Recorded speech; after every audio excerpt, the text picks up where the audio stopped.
มาเด้อทุกคนกินน้ำกันเด้อเต็มหมอเปรรุ่นจับโอ้เอาอมแล้วเปิดโอมแบบนี้แหละเด้อชีวิตบ้านนอกเขา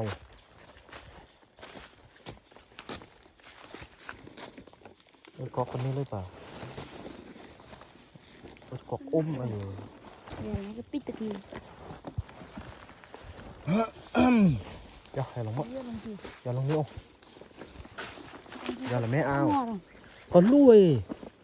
เกิดที่กับป้ามันเรียนเนาะ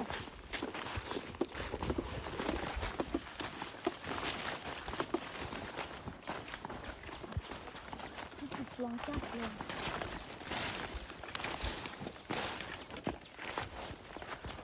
อันนี้ทินบานเก่าเพิ่นเด้ออันนี้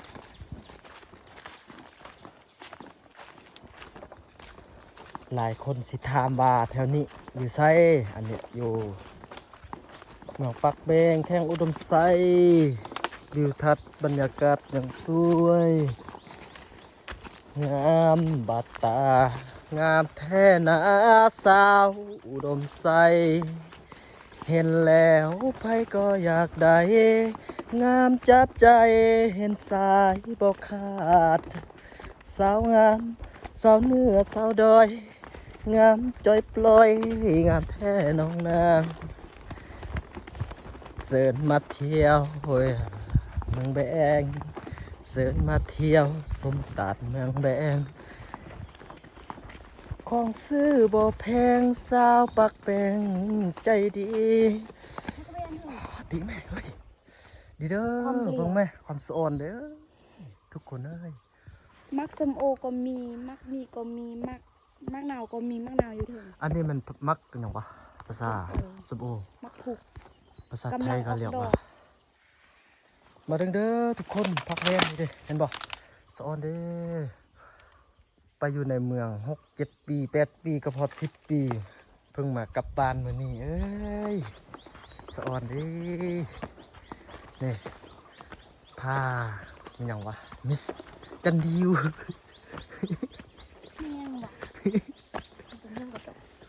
ว่ะมันเป็นเหรอ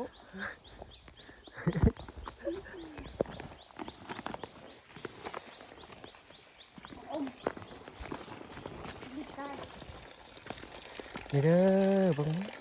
โยนสักโยนแล้วดึงออกเลยคิดฮอดบานเด้คิดฮอดพ่อคิดฮอดแม่คิดฮอดเมียเก่าพร้อมจะมือเอ้ยอ้อยจะโตจะทายอยู่จะลงยูทูบดีดักโอ้ว่าเด้คิดฮอดเมียเก่าvậy để cho ôm ra là gì ôm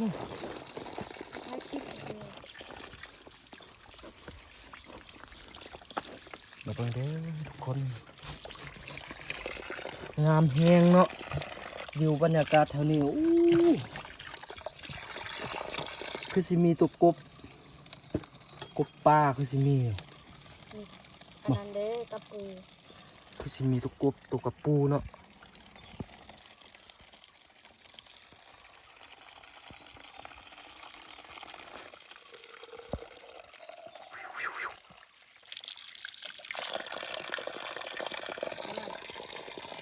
จับไปแบบออกปืนในการเอาจิตท่าอย่างไหนแต่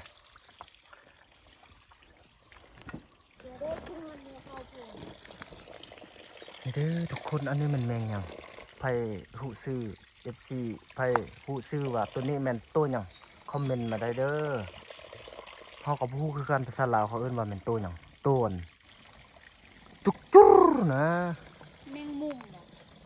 บ้านี่แมงอย่างแมงอยู่ป่าอยู่ดงโอ้ยทุกคนนะเป็นตาสะอ่อนเลยนำห้วยลอยลงผ่านป่าดงงามแท้นาภูผาป่าไม้มาเที่ยวสมป่าสมวิวงามติวงามถูกสายตา